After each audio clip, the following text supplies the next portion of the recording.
कुछ वास्तविक संख्याओं के दशमलव प्रसार नीचे दर्शाए गए हैं। प्रत्येक स्थिति के लिए निर्धारित कीजिए कि यह संख्या परिमेय संख्या है या नहीं है। तो ठीक है, नहीं है तो कोई बात नहीं, इसको हल करके देख लेंगे कि परिमेय संख्या है कि नहीं है। और ये भी बता देंगे क्यू के अभाज्य गुणनखंड के बारे में भी आपको बता देंगे। स्वागत है आप सभी का आपके अपने YouTube channel self study for you में। दोस्तों यहाँ पर ये अध्याय 1.4 क्वेश्चन नंबर 3 का दूसरा और तीसरा क्वेश्चन आपको बताऊंगा, एकदम बेसिक तरीके से हल करके यहाँ पर आपको समझाऊंगा। तो आइए दोस्तों, देरी ना करते हुए यहाँ पर दूसरा नंबर सवाल उठाते हैं और इसको हल करके आपको दिखाते हैं। तो यहाँ से ये दूसरा नंबर सवाल है, लिखा हुआ है 0.120 1200 1200 1240 ... इसके बाद ये सब दिया हुआ है। तो हम क्या करेंगे, इसको बताएंगे कि ये बोल रहा है कि सबसे पहले दिखाइए कि परिमेय संख्या है या नहीं है। परिमेय संख्या है तो ठीक है, नहीं है तो कोई बात नहीं। यदि परिमेय संख्या है और p/q के रूप की है, अगर यदि परिमेय संख्या है या p/q के रूप की है, मतलब परिमेय संख्या होगी तो p/q के रूप की तो होगी ही है, तो q के अभाज्य गुणनखंड के बारे में आप क्या कहोगे। यानी परिमेय संख्या है तो आप q के अभाज्य गुणनखंड, q के जो अभाज्य गुणनखंड होंगे उसके बारे में आप क्या बोल दोगे। तो यहाँ पर यही आपको बताना है कि परिमेय संख्या अगर होगी तो हम q के बारे में क्या बताएंगे। तो यहाँ से देखेंगे कि ये तो पहले से ही दिखाई दे रहा है, चूंकि यहाँ पर देखिए ...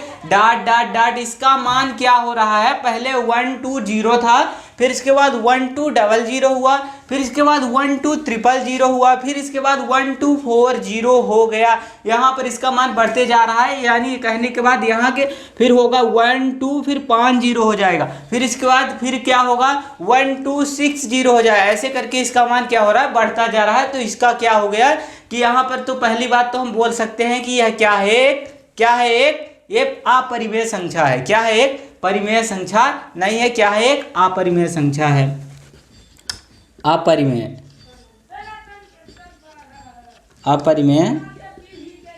संख्या है। पहली बात तो अपरिमेय संख्या, साथ में क्या है, एक अशांत है। क्या है, अशांत अशांत आवर्ती है। चूंकि क्या हो रहा है, अशांत आवर्ती है, चूंकि इसका मान क्या हो रहा है, हमेशा के लिए क्या हो रहा है, बढ़ता ही जा रहा है। तो हम कह सकते हैं कि इसका क्या है, एक पहली बात तो यह एक अपरिमेय संख्या है, और दूसरी बात क्या है, अशांत अनावर्ती है। क्या है, अशांत अनावर्ती है।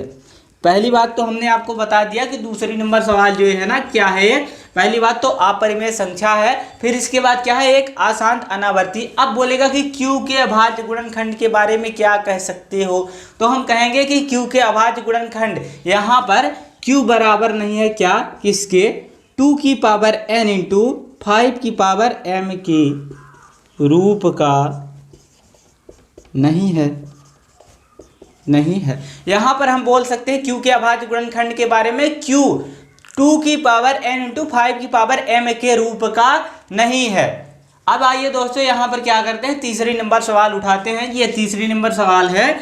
तीसरी नंबर सवाल क्या दी हुई है, 43.123 1 2 3 4 5 6 7 8 9 क्या दिया हुआ है, 43.123 4 5 6 7 8 9, और उसके ऊपर ये क्या लगा हुआ है, वार लगा हुआ है। यानी कहने का मतलब ये है हमारा 1 2 3 4 5 6 के ऊपर क्या लगा हुआ है, वार लगा हुआ है। तो हमारा कहने का मतलब हो रहा है कि यही संख्याएं क्या हो रही हैं, अगली बार क्या हो रही है, रिपीट हो रही हैं। फिर इसके बाद 1 2 3 4 5 6 8 9, फिर इसके बाद फिर से 1 2 3 4 5 7 8 9, इसके बाद मतलब ये संख्याएं क्या हो रही है, रिपीट हो रही।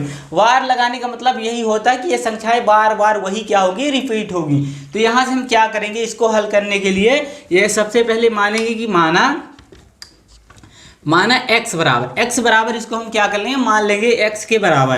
तो x बराबर मानेंगे तो यहाँ से 43.1 2 3 4 5 6 7 8 9 43.1 2 3 4 5 6 7 8 9 हमने क्या किया, x बराबर के मान लिया। अब इसके बाद क्या करेंगे, इसके बाद ये काम करेंगे कि हम इसका क्या कर देंगे, सबसे पहले इसका दशमलव हटा देंगे। यहाँ से इसको लिख सकते हैं ... क्योंकि वही संख्या क्या हो रही है, पुनः रिपीट हो रही है, वही रिपीट होते बार हटा के हमने क्या कर दिया, ... लिख दिया। इसको हम नाम दे देंगे समीकरण नंबर 1। इसका नाम हमने समीकरण नंबर क्या नाम दे दिया, 1 नाम दे दिया है। अब क्या करेंगे, इसके बाद हम क्या करेंगे कि देखेंगे कि यहाँ पर क्या है, दशमलव के बाद 1 2 3 4 5 6 7 8 9 9 तक संख्या है, तो हम क्या करेंगे यहाँ पर कि 1 लिख देंगे और उसके बाद 9 तक संख्या है तो 9 0 1 2 3 4 5 6 7 8 9 क्या कर देंगे, इससे हम क्या कर देंगे, गुणा कर देंगे, से गुणा करने पर हमने देखा दशमलव का 1, इसके बाद 1 2 3 4 5 6 7 8 9 तक संख्या है, तो हम क्या करेंगे 1 लिखकर इतना करके इससे हम क्या कर देंगे, गुणा कर देंगे। तो यहाँ पर ये बनेगा, ये बन जाएगा 1 2 3 4 5 6 7 8 9 1 2 3 4 5 6 7 8 9 और ये 1 और ये बना x। क्या करें, गुणा कर रहे हैं हम, तो x, इसके x के साथ में इसका गुणा किया। फिर इसके बाद क्या करेंगे, फिर इसके बाद हम करेंगे बराबर। बराबर के बाद क्या होगा, ये बनेगा 43 का दशमलव हटा रहे हैं, क्या कर रहे हैं, दशमलव हटा रहे हैं, तो यहाँ पर ये बनेगा 43 1 2 3 4 5 6 7 8 9 1 2 3 4 5 6 7 8 9 हमने क्या किया, दशमलव हटा दिया, इसलिए यहाँ पर क्या हुआ है, इतने का गुणा कर दिया गया है। तो ये दशमलव हटाया, इसके बाद यहाँ से क्या होगा, इसके बाद यहाँ पर आके क्या लगेगा, दशमलव लगेगा। फिर इसके बाद संख्याएं क्या हो रही, रिपीट हो रही हैं, तो 1 2 3 4 5 6 7 8 9 फिर डॉट डॉट डॉट यहाँ पर हम क्या कर देंगे, इसको ऐसे कर देंगे। अब इसके बाद क्या करेंगे, इसके बाद हम क्या करेंगे, इसका नाम क्या दे देंगे, समीकरण नंबर 2 नाम दे देंगे। क्या किया हमने कि सबसे पहले समीकरण 1 बनाया, फिर इसके बाद अब हमने क्या कर दिया है कि समीकरण 2 बना दिया है। अब क्या करेंगे, समीकरण 2 में समीकरण 1 को क्या कर देंगे, घटा देंगे। तो समीकरण 1 में समीकरण 2 को घटाने के लिए हम यहाँ पर लिख देते हैं समीकरण 1 में, समीकरण 1 में समीकरण 2 में लिखे हैं यहाँ पर, समीकरण 2 में समीकरण 1 को घटाने पर तो घटाने पर जब लिखेंगे तो यहाँ पर क्या होगा जी, यहाँ पर ये बना है समीकरण नंबर 2 ये है, तो यहाँ पर क्या करेंगे, ये समीकरण नंबर 2 पहले उतार लेते हैं। समीकरण नंबर 2 है 1 3 4 5 6 7 8 9 1 2 3 4 5 6 7 8 9 और ये है x। हमने क्या किया है, समीकरण 2 में समीकरण 1 को घटाया है, तो हम क्या करेंगे, यहाँ पर लगाएंगे माइनस, समीकरण 1 में क्या है, x है। फिर इसके बाद यहाँ पर लिखेंगे बराबर, और ये क्या है, 43, समीकरण नंबर 2 है 43 1 2 3 4 5 6 7 8 9 फिर इसके बाद दशमलव 1 2 3 4 5 6 7 8 9 डॉट डॉट डॉट, यहाँ पर ऐसे हो गया। हमको क्या करना है, समीकरण 2 में समीकरण 2 ये लिखा हुआ है, समीकरण 2 में समीकरण 1 को घटाना है, तो 1 घटाएंगे तो समीकरण 1 है x बराबर, और ये x बराबर क्या लिखा हुआ है, 43। तो क्या होगा, यहाँ आएगा 43 दशमलव 1 2 3 4 5 6 7 8 9 1 2 3 4 5 6 7 8 9 डॉट डॉट डॉट, क्या हुआ जी। अब इसके बाद क्या करेंगे, यहाँ से एक लाइन खींचकर अपना घटाने वाला काम स्टार्ट कर देंगे। तो यहाँ से इतने में हमने एक x निकाल कर फेंक दिया, तो क्या बना यहाँ पर, ये बनेगा 1 9 9 कितनी बार आएगा, 9 बार आएगा जी यहाँ से। तो 1 2 3 4 5 6 7 8 9 यहाँ से इतना ये मिला।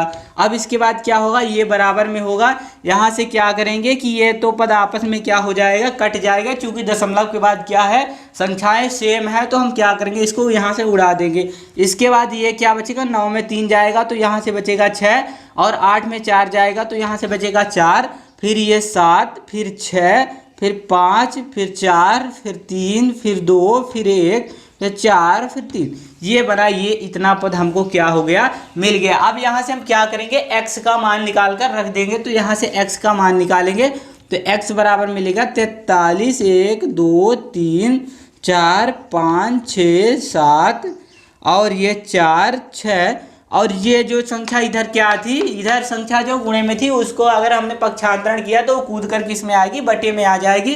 तो इसको हम बटे में ला कर रख देंगे, तो ये बनेगा 9 9 बार है, 1 2 3 4 5 6 7 8 9। 9 बार क्या मिला हमको? 9 मिला। यहाँ से x का मान हमने निकाल दिया जी, तो यहाँ से x का मान क्या मिला?